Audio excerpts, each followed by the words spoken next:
오늘은 성령 강림 주일입니다.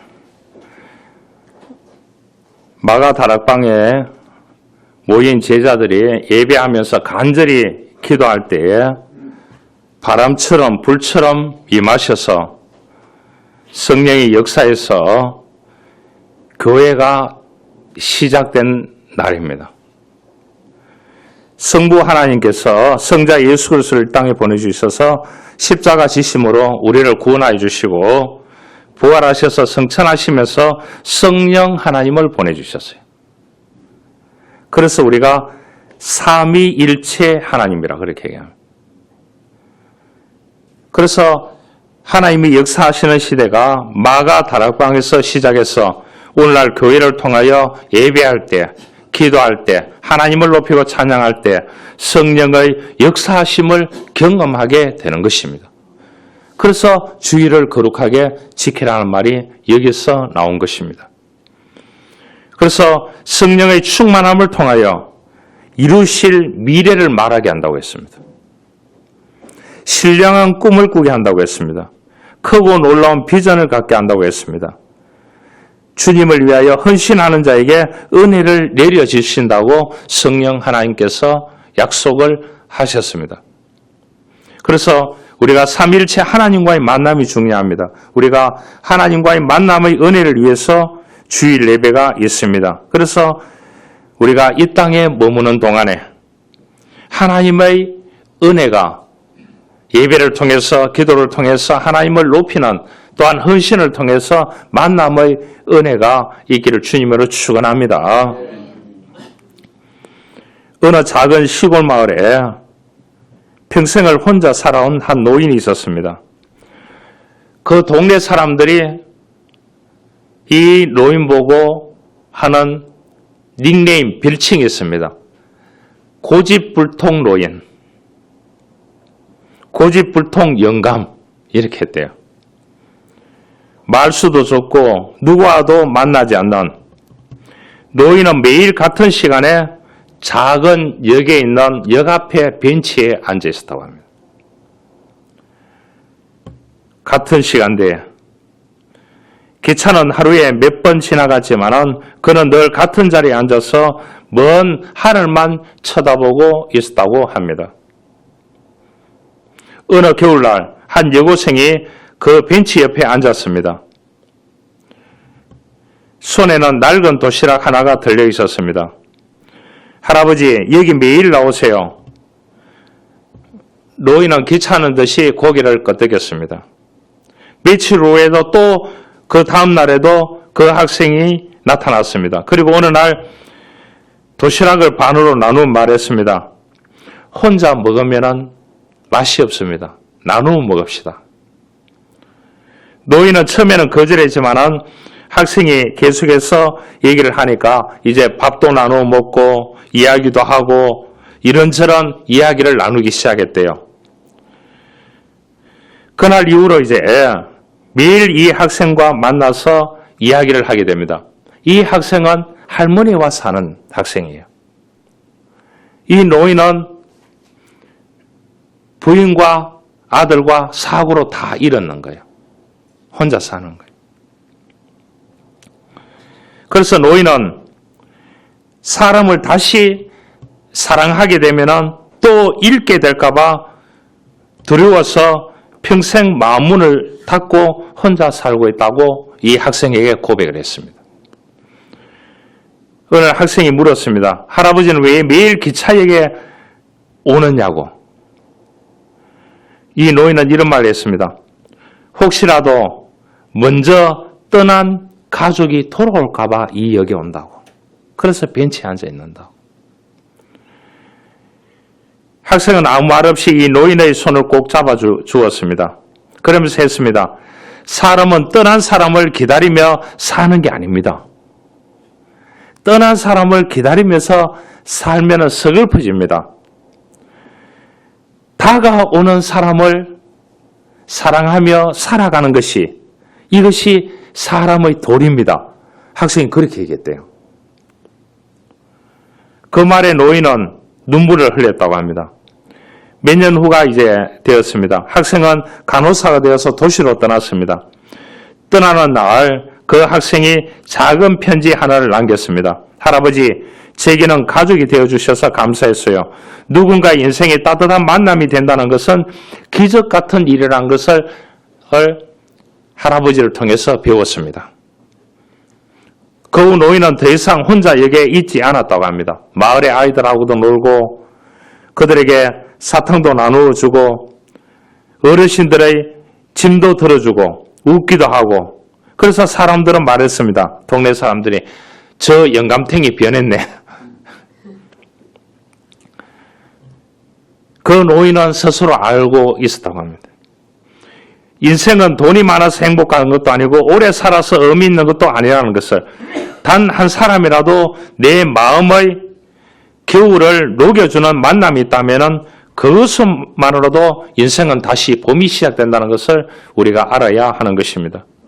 우리는 만남을 통해서 살아갑니다. 그러죠. 옷 입는 거, 또 사람 만나는 거, 내 넥타이 먹는 거 보세요. 절기에 따라서 빨간 넥타이, 파란 넥타이를 매야 되거든요. 어제 파란 넥타이 누가 사준 거를 메고 갔는데 뭐 안 좋은 소리를 너무 심하게 하는 거예요. 또 빨간 넥타이를 메고 갔는데 또 안 좋은 소리를 엄청나게 하는 거예요. 그 주일날 넥타이 매는 것도 내가 걱정을 해야 되나. 그렇다고 그 사람들을 안 만날 수도 없는 거예요. 이렇게든 저렇게든 인생은 만남의 연속입니다.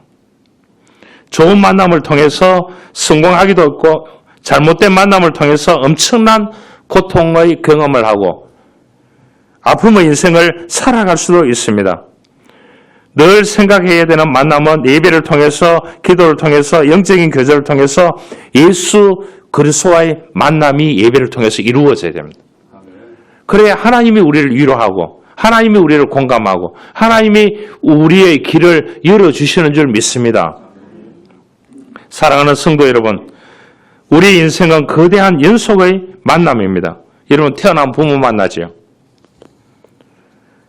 자라면서 친구를 만나지요.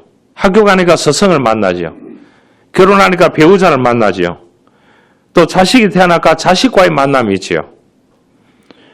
그 무엇보다도 우리의 영원한 구원자이신 예수 그리스도의 만남이 1번이 되어야 됩니다. 그 만남이 우리가 이 땅에 머무는 동안 계속 되어져야 됩니다. 할렐루야. 독일의 유명한 기독교 철학자인 마틴 부부는 그런 말을 했습니다. 인생은 만남이다. 시인은 정채봉 선생님은 그런 말을 했습니다. 가장 잘못된 만남은 생선 같은 만남이다. 시기하고 질투하고 만나면 비린내가 나기 때문이다. 가장 아름다운 만남은 손수건 같은 만남이다. 상대의 눈물을 닦아주고 슬픔을 위로하기 때문이라고 했습니다. 오늘 이 시간 하나님께서 우리 삶에 허락하신 만남의 은혜가 얼마나 놀라운 것인지를 함께 나눌 수 있어야 하는 것입니다. 여러분, 인생의 밤하늘에 빛나는 별들이 있습니다. 그 빛나는 별들 가운데서 찾아오시는 분은 누구시라고요? 하나님이십니다. 여러분, 누가 새벽에 찾아와서 여러분들에게 선물 주는 사람이 있습니까? 위로하는 사람이 있습니까? 초상집 빼고는 없습니다. 그러나 하나님은 구름 낀 날도 인생의 밤하늘에 빛나는 별들 가운데서도 만남을 주시는 분이 여호와 하나님이십니다. 오늘 그 본문에 누구라고요? 요나단과 다윗의 만남. 사람들은 다윗과 요나단 하지만은요, 요나단과 다윗입니다. 여러분, 요나단은 왕족 출신입니다. 왕의 아들이잖아요. 현직 왕의 아들입니다. 다윗은 뭐라고요? 흑수저입니다. 양치기 하는, 가문에서 자라는 8번째 아들입니다.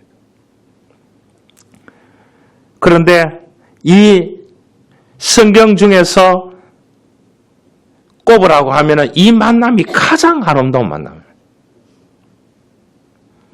다윗이 요나단의 아버지 사울왕의 질투로 인해서 피해 다니는 겁니다. 목숨을 잃을 위기에 처했을 때 사울왕의 아들이었던 요나단은 자기가 왕위 계승자입니다. 사람들은 다윗이 왕이 되어야 된다고 그렇게 얘기하는 거예요. 그럼 어떻게 되겠습니까? 친구지만은 쳐야 됩니다. 쳐야 자기가 왕이 될 수 있거든요. 그런데 다윗을 숨겨주고 다 그렇게 합니다. 그 말은 뭐예요? 자기 기득권을 내려놓고 친구를 보호해줬다는 거예요. 그렇게 할 수 있겠습니까? 두 사람의 깊은 우정과 신뢰로 고난의 시기를 함께 통과했습니다. 다윗 인생에 아무리 어둡고 캄캄한 반환을 같을지라도 요나단이라는 믿음의 친구가 있었기에 그런 절망의 늪에서 헤어나올 수 있었고 이스라엘의 위대한 왕이 될 수 있었습니다. 하나님께서는 이처럼 우리가 홀로 서지 못할 때에 우리의 손을 잡아줄 요나단과 같은 사람을 보내주실 줄 믿습니다. 그런 믿음을 항상 가져야 되는 것입니다. 우리 예배할 때, 기도할 때, 하나님과 영적인 교제를 할 때, 말씀을 읽을 때 하나님, 요나단과 같은 사람을 보내달라고 해야 되는 것입니다. 그것이 바로 하나님의 은혜입니다. 미국의 가장 위대한 대통령으로 꼽으라고 하면 지금도 링컨입니다. 그런데 링컨의 인생의 결정적인 만남이 있었습니다. 링컨은 어린 시절에 지독하게 가난한 속에서 자라서 공부를 하지 못했습니다. 설상가상으로 그를 아끼던 친어머니가 일찍 세상을 떠났습니다. 그러니까 얼마나 상실감, 아픔, 슬픔이 있겠습니까? 어머님이 없는데. 그때 그 삶에 찾아온 분이 바로 새 어머니 사라 부시 링컨입니다. 그 가난한 집안 형편 속에서도 링컨에게 그녀가 손에 책을 들려주는 게 성경책이었다고 합니다. 그래서 이 등장불로 제가 자랄 때에 저희 동네에 중학교 때에 전기가 들어왔습니다. 그 전에 뭐라고요? 이 불이 있잖아요. 기름 넣는 거. 장로님들이 다 촌 사람이래. 호롱불에게. 그 당시에 그랬다는 거예요. 그 당시에. 그런데 그 새 어머니가 그를 다 해주셨다는 거예요. 벽난로를 피워주고 그 불빛 아래서 무엇을 했느냐? 성경을 읽었다는 겁니다. 성경을. 무슨 말인지 알겠습니까? 성경을 읽었다는 거예요. 그러면서 매일 밤 그녀는 링컨의 머리에 손을 얹고 기도했습니다. 너는 비록 가난하지만 하나님이 너와 함께 하신다. 너는 세상을 변화시킬 귀한 사람이다. 훗날 대통령이 된 링컨이 그런 말을 했습니다. 내가 이룬 모든 것, 그리고 앞으로 이룰 모든 것은 천사 같은 나의 어머니에게서 나온 것입니다. 내 인생의 가장 큰 축복은 그 어머니와의 만남입니다. 그 얘기를 했습니다. 지독한 가난과 절망 속에서도 방황하던 소년이 한 여인의 만남을 통해서 위대한 지도자로 변화되었습니다. 이것이 바로 하나님이 예비하신 만남의 역사인 것입니다. 하나님께서는 우리에게 좋은 만남을 허락하신 이유는 단순히 내 혼자 잘 먹고 살고 잘 위로받고 살고 그렇게 하기 위해서 한 것이 아닌 것입니다. 이제는 우리가 누군가에게 축복의 만남이 되어줘야 됩니다. 그래서 생겨나는 노래가 뭡니까? 가스펠송이 뭡니까? 축복의 통로라는 노래가 생겼어요. 만남의 은혜를 입은 자는 사명을 다해야 됩니다. 우리가 만나는 낙심한 자들에게 위로의 말 한마디를 건넬 때, 길을 잃은 자들에게 복음의 빛을 비춰줄 때 우리는 그 사람에게 하나님이 보내신 은혜의 만남자가 되어져야 됩니다. 내가 먼저 손수구 같은 사람이 되어서 다른 이의 눈물을 닦아줄 때 우리 주변은 하나님의 사람으로 풍성해질 수밖에 없는 것입니다. 그래서 지역이 변하고 나라가 변하고 세계가 변하고 그래서 복음이 전해질 수 있게 되는 것입니다. 성도 여러분, 인생에는 수많은 만남도 중요하지만 가장 위대하고 절대적인 만남은 예수 그리스도의 만남입니다. 우리가 너무나 평안한 시대에 살잖아요. 태평 시대에 삽니다. 핍박이 없잖아요. 여러분, 중동에는 예수 믿으면 목을 잘라봅니다. 이해 가시죠? 한 선교사가 중동에 가 17년 동안 헌신했는데 접촉을 수만 명 했는데 철수를 하면서 그 사람들에게 복음을 17년 동안 전했는데 한 사람도 예수 믿지 않았다고 스스로 자책하고 고백했습니다. 그런데 동료 목사님들이 다 위로했습니다. 그 씨앗은 언젠가 자라서 나타날 것이라고. 할렐루야. 우리는 전할 뿐입니다. 수가성의 사마리아 여인은 인생의 갈증 속에 방황하다가 우물가에서 예수님을 만나서 삶의 목적이 완전히 바뀌었습니다. 핍박자였던 바울은 다메섹 도상에서 예수님을 만나서 위대한 사도 바울이 되었습니다. 여러분, 명문가 출신, 금수저 출신인데 자기가 유대인 중에 유대인인데 사울이에요. 이름이. 이제 이방인들에게 복음을 전하기 위해서 헬레니즘 문화 있는 그 이름으로 바꾸었습니다. 그 이름이 뭐냐? 바울입니다. 참 위대하지 않습니까? 예수 그리스도의 만남을 통해서 자기 인생을 거는. 그래서 예수님을 만나면 변한 것입니다. 예수님 만나면 거친 광야 같은 인생도 은혜의 푸른 초장으로 바뀔 수 있는 것입니다. 오늘 우리 이 시간 우리에게 좋은 믿음의 동역자들, 또한 친구들, 또한 배후에 여러 돕는 자들을 보내줘가지고 이런 인간관계, 저런 인간관계를 맺고 살아가는 데 대해서 감사해야 됩니다.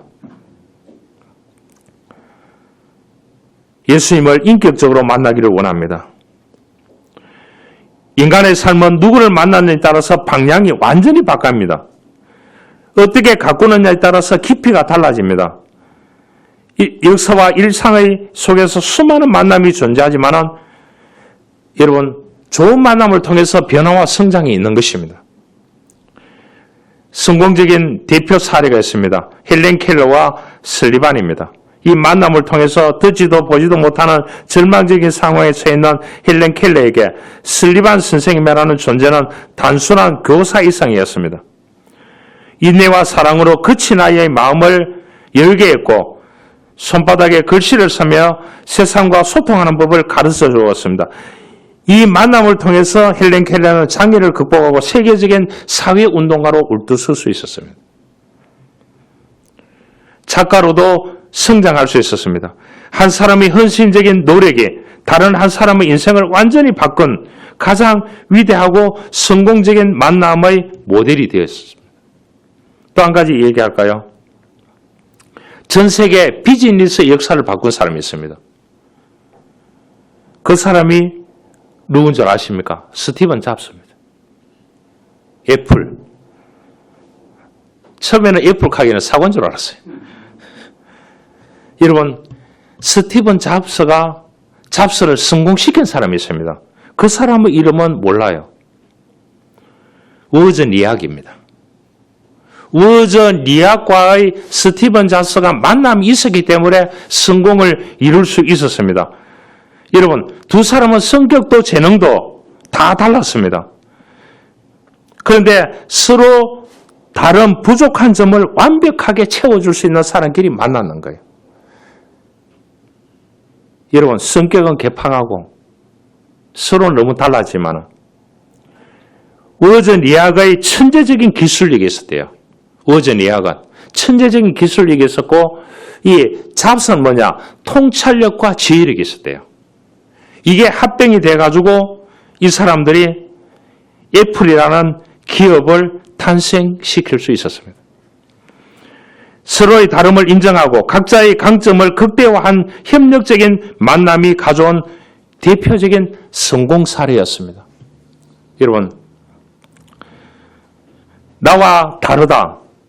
나와 다르지 틀리는 건 어쩔 수 없지만은요. 이런 이야기가 주는 교훈은 뭐겠습니까? 성공적인 만남은 우연히 마주치는 운명에만 기대는 것이 아니라 서로를 향한 진정성 있는 태도와 지속적인 노력으로 완성된다는 점을 이해해야 되는 것입니다. 스티븐 잡스와 워즈니악의 기술력과 통찰력, 헬렌 켈러와 슬리반의 만남, 이런 만남들은 정말로 좋은 만남이었기에 잠재력을 끌어낼 수 있었습니다. 여러분, 위대한 기업을 탄생시킬 수 있었습니다. 서로의 다름을 인정하고 각자의 강점을 극대화할 수 있는 좋은 만남이 있었기에 시련을 극복하고 서로 힘을 주고 혼자서는 가질 수 없었던 새로운 세상을 열어갈 수 있도록 사회에 할 수 있도록 이 휴대폰 애플을 만들어내게 되는 겁니다. 그래서 어디 가면 스티븐 잡스라는 문구는 다 있는데 누구는 없다고요? 워즈니악의 이름은 없습니다. 기술은 워즈니악입니다. 여러분, 결국 성공적인 만남이란 서로에게 깊은 울림을 주고 함께 성장해 나가는 과정 그 자체라는 것을 알아야 되는 것입니다. 어느 비가 세차게 내리는 여름날 저녁, 파리의 한 외딴 골목에 위치한 작은 카페에 한 남자가 들어왔습니다. 그 이름은 루카스였습니다. 한때는 촉망받던 피아니스트였습니다. 이제 청력을 잃으니까 피아노를 칠 수가 없는 겁니다. 음악가를 포기하고 방황하고 있던 중이었습니다. 세상의 소리가 들리지 않았습니다. 마음도 단단히 굳어져 버렸습니다. 그 카페 구석에 앉아서 커피를 마시고 있는데 그 안에 피아노가 한 대 있었는가 봐요. 7살, 8살쯤 돼 보이는 아이가 피아노를 치더라는 거예요. 서툴게. 저건 아닌데. 이렇게 해가지고 자기가 가서 이거는 이렇게 쳐야 된다고. 그렇게 해가 가르쳐 줬는데 이 아이가 감동을 받아가지고 피아니스트를 전공하게 됐대요. 세월이 흘렀습니다. 15년이 흘렀습니다. 루카소도 저 아이도 저렇게 노력하는데 이렇게 해서 이 사람은 이제 피아노를 칠 수 없으니까 청력 때문에 작곡가로 바뀌었습니다. 그래서 위대한 작곡을 했는 그 곡이 합창곡이 그날 대강당에서 열리는 날입니다. 음악회가. 그런데 루카소가 앉아서 보니까 그 15년 전에 듣던 그 음소리가 나더래요. 그래서 나중에 마친 후에 전부 다 나와서 인사하는데 자기가 나가보니까 15년이 지났는데 그 소녀가 루카손을 안아주면서 당신 때문에 내가 오늘 여기에 있게 됐다고. 극복하고 노력해서 위대한 피아니스트가 됐다고. 루카소, 당신은 위대한 작곡가가 되지 않았느냐고. 15년 후에 아름다운 만남이 거기에서 있었다는 거예요. 두 사람이 부족한 점이 많았는데 서로에게 그 부족한 점을 극복할 수 있는 힘을 그 작은 카페, 동네 카페에서 발견하게 되었다는 사실입니다. 여러분, 기죽지 마시기를 바랍니다. 다윗과 요나단의 만남은 단순한 우정이 아닙니다. 하나님께서 예비하신 은혜의 만남이었습니다. 다윗은 사울 왕에게 죽게 생명의 위협을 받았고 요나단은 왕자의 자리보다 하나님의 뜻과 친구의 생명을 더 귀중하게 여겼습니다. 여러분, 참된 만남은 이익은 계산하지 않습니다. 이익을 계산하지 않는다니까. 요나단은 다윗을 보호했고 다윗은 요나단의 사랑을 잊지 않았기에 두 사람은 울며 작별했습니다. 그것으로 끝이었습니다. 하나님의 언약 안에 남은 영원한 은혜였습니다. 나라를 세우는데 요나단 자기가 했더라면 그렇게 세우지 못했을 거예요. 친구 다윗이 세워졌고, 다윗은 그 아들이 장애인인데 그 아들이 왕이 되었을 때 그 아들을 평생 동안 왕의 자리에 식탁에 앉아서 밥을 먹을 수 있도록 배려를 해 주었습니다. 진짜 아름다운 이 만남은 뭐라고 하냐? 하나님의 은혜의 만남이었습니다. 여러분, 우리가 인생을 살다 보면은 하나님이 보내시는 만남이 있습니다. 그 만남은 은혜의 만남입니다. 조금 불편하더라도 인내하시기 바랍니다. 그러면은 난 스티븐 잡스 같이, 그 친구 같이 서로 다르더라도 합작해서 프로젝트를 일구듯이 우리를 살리는 만남, 고난 중에서도 하나님의 뜻을 보게 되는 만남, 그러한 인생의 방향을 바꾸는 상처된 마음을 회복하고 하나님의 사랑을 경험하는 그러한 만남이 되리라고 믿습니다. 그러므로 우리는 늘 이렇게 기도해야 됩니다. 하나님, 내 인생에 은혜의 만남을 허락하소서. 또한 내가 누군가에게 은혜의 사람이 되게 해 주십시오. 누구를 만나느냐에 따라서 지루와 행복과 불행과 더 나아가 죽음 이후의 삶까지도 결정합니다. 그러므로 우리는 축복된 만남을 위해서 기도해야 됩니다. 현재의 만남을 어떻게 받아들이느냐에 따라서 나의 미래가 완전히 달라집니다. 좋은 만남을 놓치는 사람이 있는가 하면은 불행한 만남을 행복하게 바꾸는 사람도 있습니다. 불행한 만남은 행복하게 바꾸게 하시는 분은 여호와 하나님입니다. 불편한 만남을 행복한 만남으로 바꾸시는 분도 역시 여호와 하나님입니다. 여러분, 요셉 하면 누굽니까? 형들과의 만남을 통해서 노예 생활을 하게 되었습니다. 남이 아니고요. 형제 때문에 노예가 생활하게 되었다. 그런데 그 일을 통해서 뭡니까? 하나님이 바로를 만나게 하는 은혜의 만남을 주셨습니다. 사람은 어떤 부모, 어떤 친구, 어떤 스승, 어떤 배우자를 만나느냐에 따라서 인생의 모습이 달라집니다.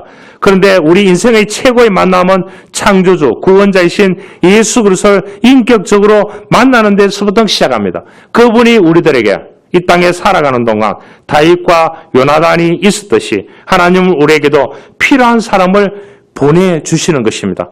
그 만남은 우연이 아니고 하나님의 섭리의 만남인 줄 믿습니다.